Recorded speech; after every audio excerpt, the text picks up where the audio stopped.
Good morning, Year 9. I'm just here to talk to you about computer science for GCSE. Remember, you've got two computing choices that you can choose from with your options. You've got computer science, GCSE computer science, and you've also got the BTEC IT digital qualification, which Ms. Derwis teaches. Okay.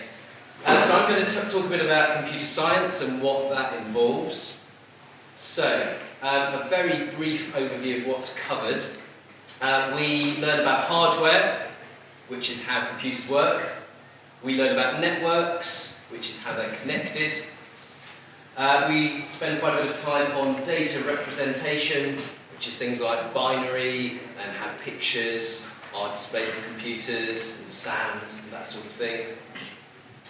We talk about the impacts of technology, consequences of technology, and also about cyber security, which we've looked at in Year 9. In fact, you've pretty much done that, so you know what to expect with that. And finally, the one I put in blue at the bottom, because it's so important, is we spend a lot of time programming. So normally, by this point in Year 9, you would be quite confident coders, but because of lockdown, we haven't really had much of an opportunity to do that. But we spend a lot of the GCSE course coding.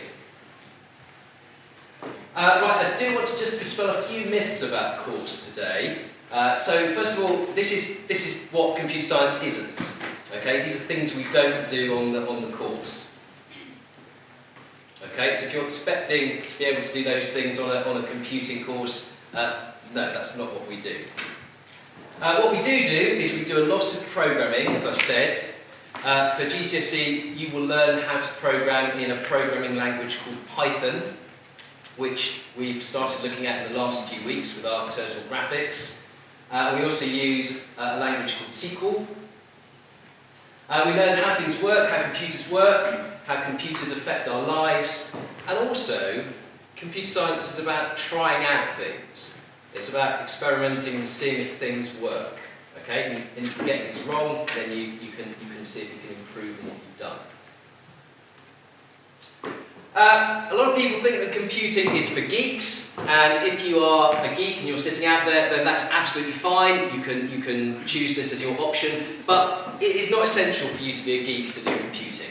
Okay, so please don't let that put you off. Obviously, because it's computing, it's not going to be for girls.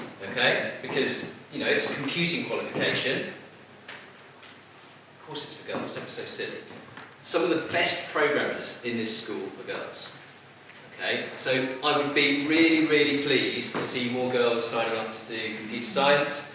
That would be absolutely fantastic. You are very, very welcome. Right, why would you choose computing? What are the benefits of actually choosing it as an option? Well, for a start, there are lots of job opportunities.